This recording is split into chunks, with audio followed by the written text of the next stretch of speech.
May I have your attention, please? Join me in welcoming the 75th mayor of the city of Detroit, Mayor Mike Duggan.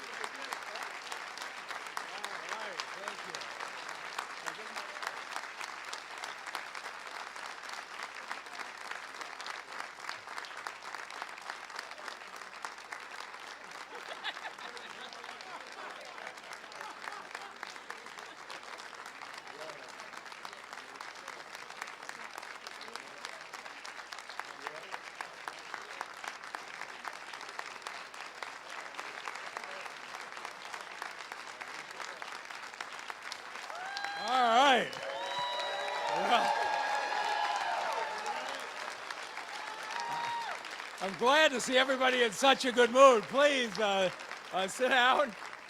And I wanted to do this announcement today at City Hall, talking to the city employees. It seems like the right way to do it. I spoke to the employees in this room exactly 12 years ago after the election, and the feelings were a little different. And for those of you who hung in here, you took 10% wage cuts, you had your health care cut, you had your pension cut, and as we stood in this room in November of 2013, you told me you were going to have the Thanksgiving and Christmas season with your family asking you, are you going to be laid off? Are you going to lose your job? And I asked you then to hang with us, that we needed you to stay here while others were leaving. And it was hard. 1,000 people a month were moving out of the city. 3 council people left in a matter of 3 months. We lost a 4th a few months later. But you stayed for the people of the city of Detroit who stayed. And for that, I'll be forever grateful. The men and women of the police department, I don't even know what to say. You were working for $15 an hour on mandatory 12-hour shifts in the city with the highest homicide rate in the country. And you stayed with us.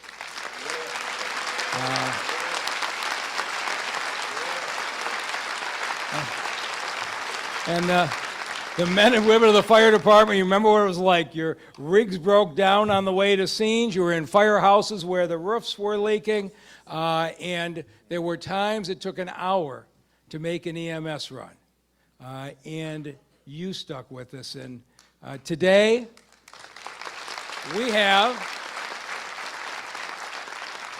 a police department that's one of the most respected in all of America, with the fewest homicides in 60 years, right?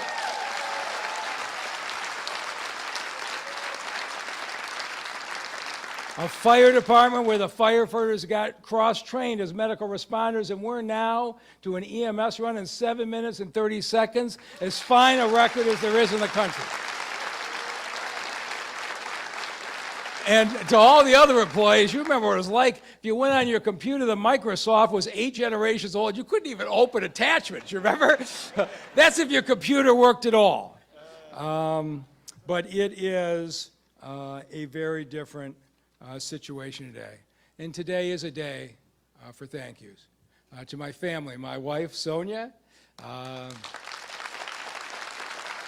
My mom, Joan, is here.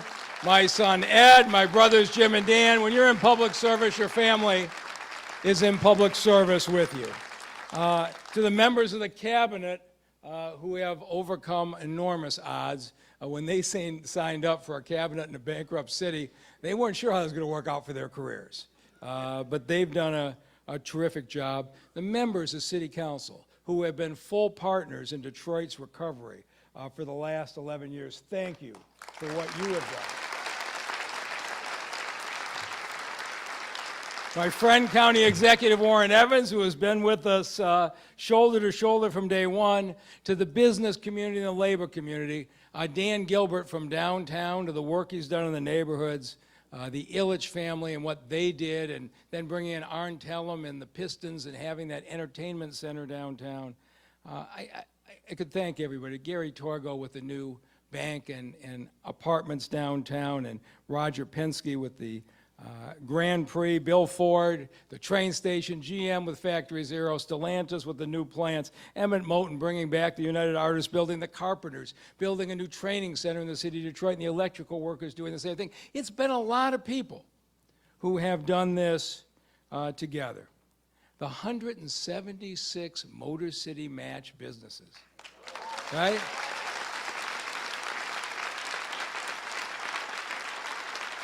They pulled plywood off 176 vacant buildings, and they're hiring 1,700 Detroiters. This is the way that we came back. And some from the outside will sneer at the neighborhoods.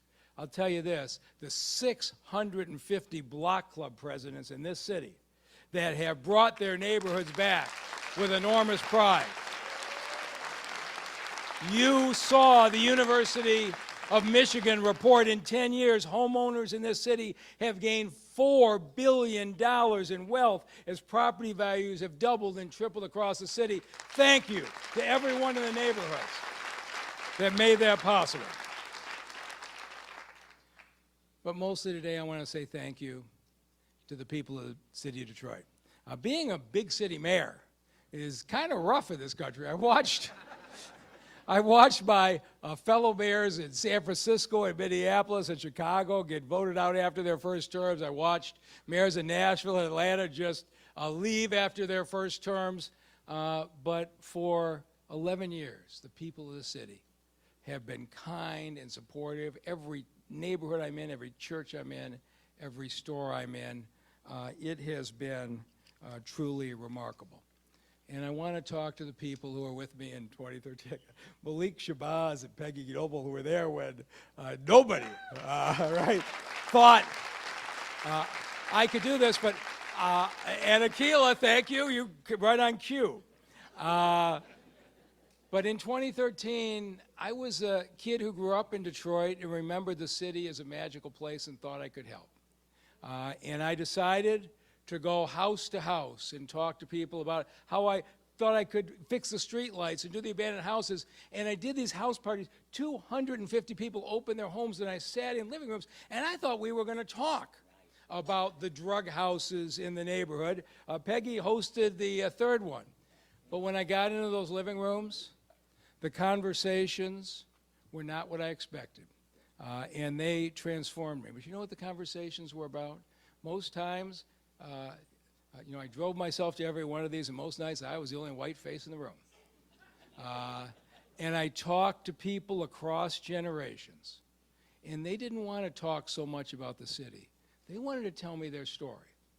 And night after night, I heard the most powerful stories from our seniors growing up in the Jim Crow South, and to hear firsthand the stories of the separate bathrooms and drinking fountains, and yes, the back of the bus and the treatment they had received in the South. How when they came up to Detroit in the 40s and 50s, they weren't ready for the discrimination they received in neighborhoods they weren't allowed to move into, and jobs they were passed over for, and the treatment at the hands of police officers. And as this generation built this city and built their homes, they watched it be taken away from them with the financial and economic collapse of the city of Detroit. But mostly what they wanted to talk about was, could somebody who looked like me really understand their pain and their history and really support their aspirations? They were the most powerful meetings I've ever been in. And of course, I'm not shy. Right? As I sat in these meetings and I said, we can get back to a great city, but it means we got to let go of us versus them politics in the city. The mayor's got to stop fighting with the council and the unions. We got to stop fighting with the suburbs and Lansing. We got to stop attacking the business community. We have to have a city where everybody is welcomed and valued. It can't matter if you're black or brown or white, or you're Christian or Jewish or Muslim, or you're gay or straight. We have to build a city that's welcoming to everybody, and if that's not what you want,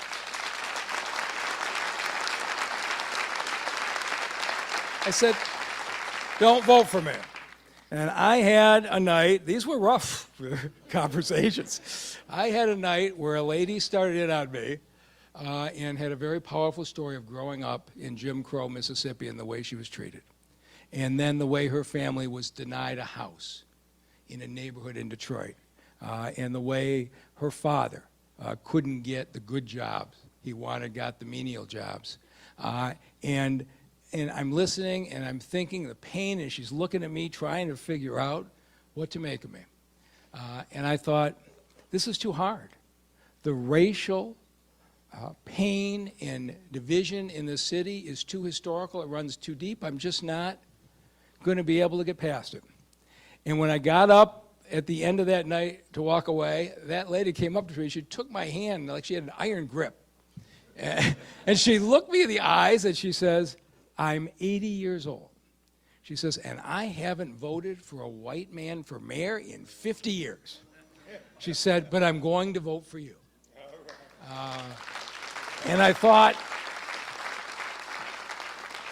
you can see what's wrong in the country. The hatred and division is coming from the fact we don't take the time to get to know each other, to listen to each other. That's true in Lansing, that's true in Washington.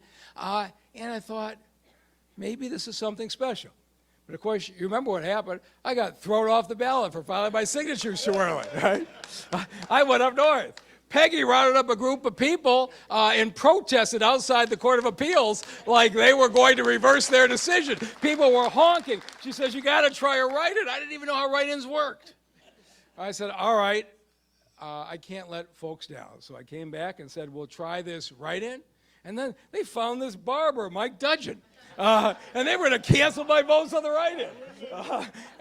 And I said, this is going to be too hard. But every place I went in this city, people were shouting out the spelling of my name. They were calling radio stations, singing jingles. And when those results came in that primary, I carried 92% of the precincts in the city of Detroit.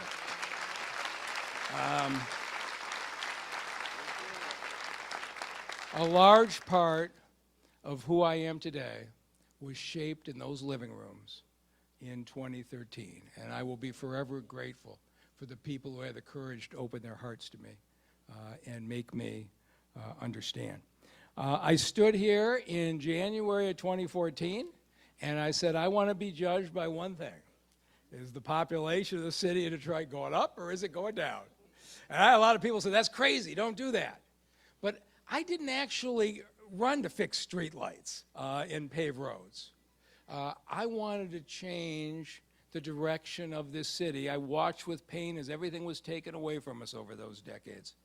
And so this April, when 750,000 people poured into Detroit for the NFL draft, and I saw Detroiters mixing with outstate Michigan folks, mixing with cheeseheads and people from all over the country in that amazing event, and saw Detroit get the kind of national celebration it deserved.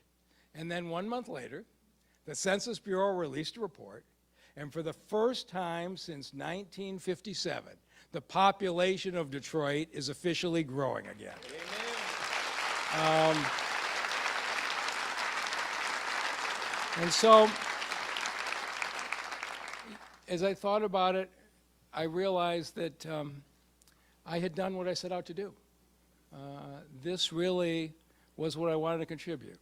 And here's what else I know. There is a huge amount of leadership talent in this city. There is leadership talent among our elected officials, among our clergy, among our business community, among our neighborhood community. There is talent in this city that can continue the recovery of Detroit and have it extend to more people and be more inclusive in where we're going. And so, with that realization, I realized it's time. And so today I wanted to be here with the employees to tell you that it's time.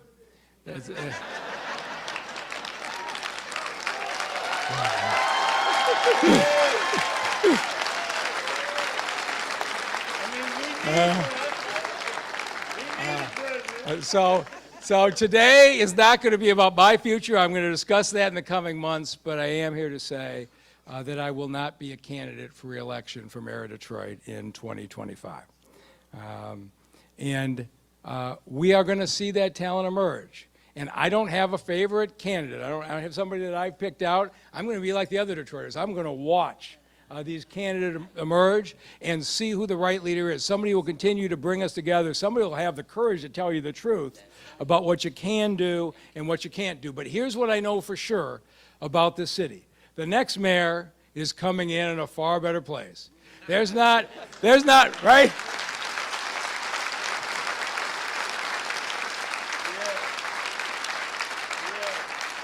There's not 47,000 abandoned houses in this Detroit.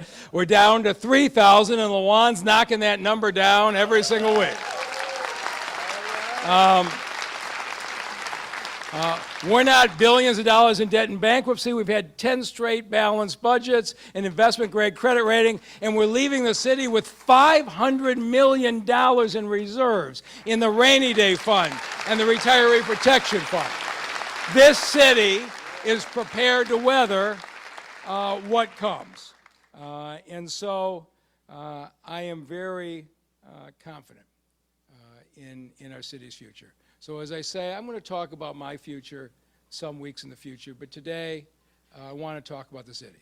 Because all of us here, as soon as this ends, we're going back to work. All right? We got 13 more months to go. And we do have a new president, and that's going to be a challenge. We were very fortunate in that Joe Biden is the best friend Detroit ever had in the White House. That's right. But Donald Trump promised that when he became president, crime was going to go down in Detroit and economic development was going to increase. And so we're going to see whether that was serious, and I'm going to start by looking for common ground. And we will go from there. But I am going to make sure that we reset the direction of the city, and for everybody here who has done so much. We got to go back to taking down the abandoned houses and filling out the Joe Louis Greenway, building the new rec centers and the streetscapes, bringing jobs to the city, and we are going to continue to do what we're really focused on right now, which is bringing in the companies and the jobs for the young people. We've got to be the city that keeps our talent.